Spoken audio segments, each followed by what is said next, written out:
So here we are with a live model of the solar system, okay?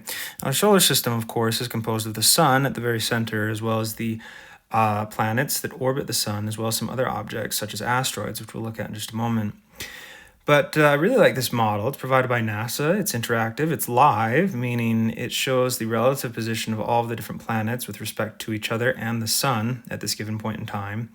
And we're able to manipulate it. And I want you to think about a couple of things. First of all, have you ever wondered or even noticed that all of the planets in the solar system orbit the sun in the same direction? Did you know that? They do. Okay, from our perspective, they're orbiting counterclockwise here.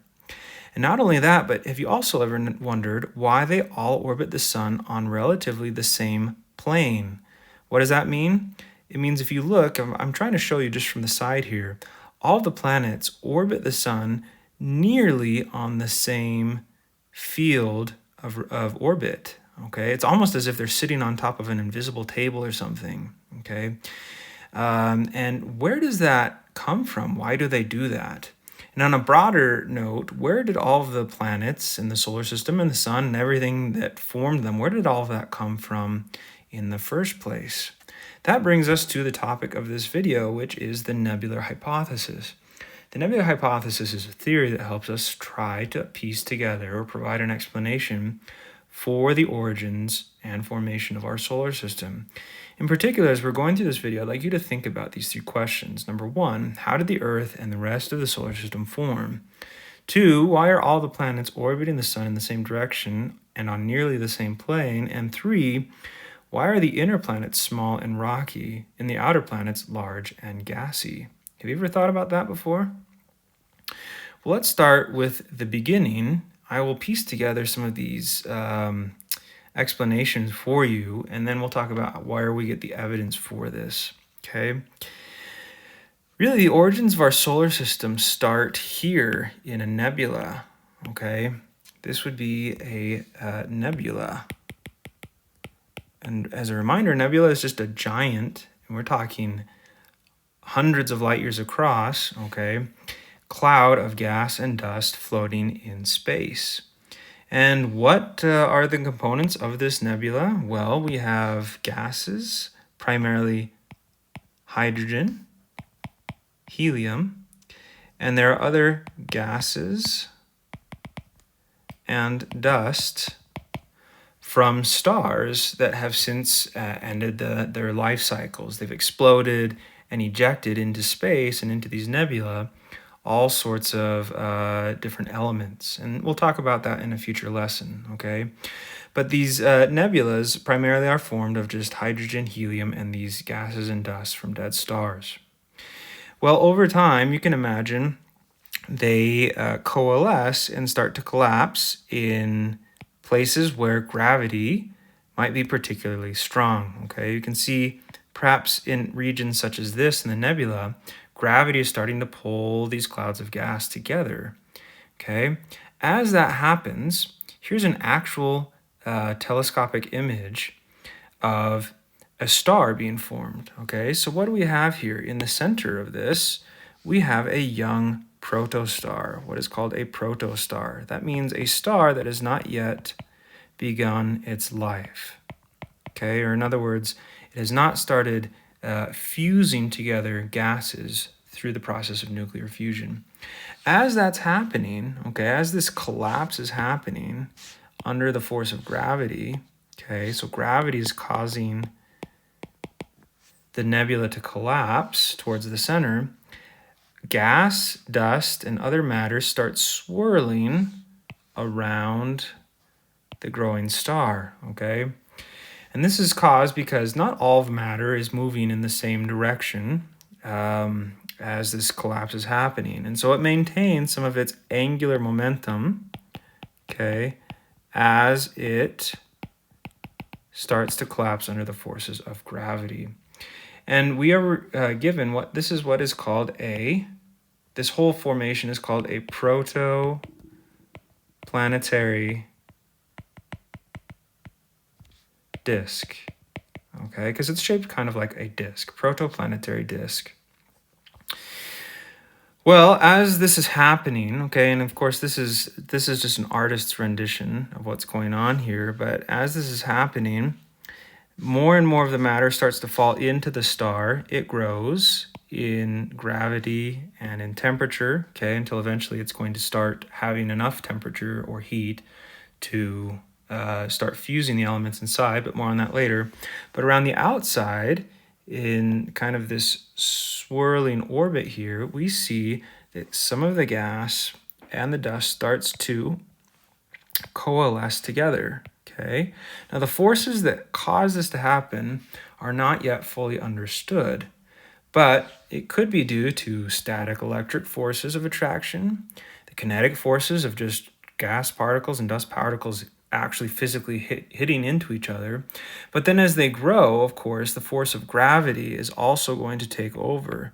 That big force gravity is going to cause more gas and more dust to slowly form into what we call planetesimals. Planetesimals. And you can guess what those planetesimals are eventually going to turn into. They are going to actually turn in, or they are the seeds, the cores of what will become our planets around the solar system, okay? Well, at some point, nuclear fusion begins, okay? Nuclear fusion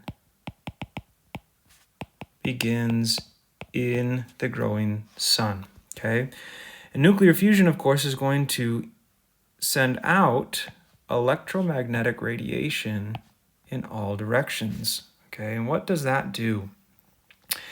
Well, that's going to blast a lot of the lighter elements, such as the hydrogen and helium, out towards the outside of the solar system. They are light and they are more likely to be pushed away from the sun through the solar winds created by nuclear fusion. That leaves the more dense and heavy materials in the center of the solar system, okay? And what does that result in? Well, that results in the formation of both rocky as well as gassy planets, okay? So these are the rocky or terrestrial planets, and these are the gas giant planets. You have to remember that this process takes, hundreds of millions of years to happen, but as it's happening, these objects, planetesimals, are growing larger and larger and larger, and that growth process causes the gravitational pull to increase. And what does that do? That's going to pull in the surrounding matter, and through accretion, okay, this is a process that we call accretion, these objects are going to grow larger and larger and larger, okay? And that leaves us with the solar system that we know today. And so why do we have the inner planets and the outer planets? Well, the inner planets, remember, are the rocky remnants of the solar system formation, and the outer planets are the gas giant that swept up all of the lighter gases, such as the hydrogen and helium. They got swept out towards the outer rims of the solar system once the sun formed and began to expel energy through nuclear fusion, okay? Of course, I don't need to say this, but it's worth pointing out that this is, of course, not to scale, this image right here. So where does the evidence come from that we know that this is, or we think anyway, this is the hypothesis, the nebular theory, the nebular hypothesis for how our solar system formed? Well, because we see it happening in countless other star systems that are currently in the process of formation. These 9 images here are images that have been captured from around the Milky Way, and they show stars in various processes of forming. And you can see the disks that have formed around those stars, and you can even see, so perhaps like right here, right, you can even see gaps in the disk where uneven distributions of matter may be in the process of forming the solar system and the planets inside of it, okay? So let's just recap with a couple practice questions. 1, where did the matter that makes up the Earth and the rest of the solar system come from? Well, remember earlier we talked about how it came from these nebulae, okay? So we're going to say nebulas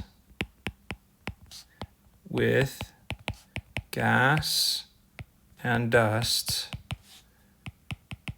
from old dead stars.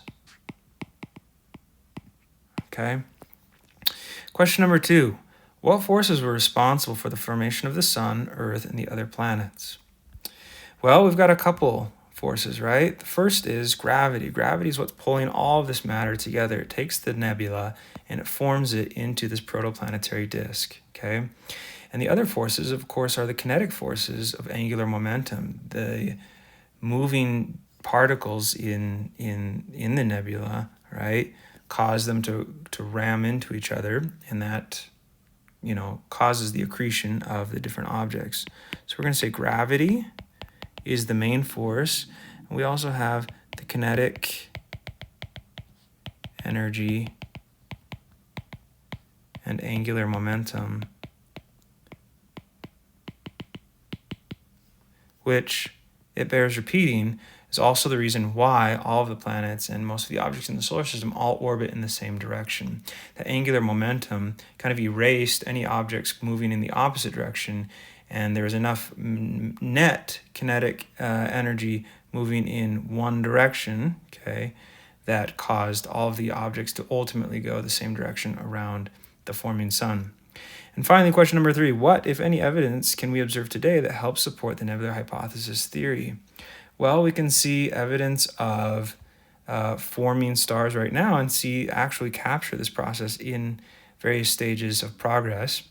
And we can also capture evidence from objects in our solar system that are left over from this time. This is a meteorite that fell to the Earth some time ago. Don't know when, but meteorites are just leftover matter that never got swept up by any planets or the sun as they were forming and continue to orbit our sun to this day. Asteroids contain large amounts of this material and are studied to help us understand the early materials that once made up the early solar system. Okay, so hopefully this explanation helps you understand a little bit about the nebular hypothesis and some of the steps that we think went into the creation and the formation of the sun, the Earth, and the rest of the solar system.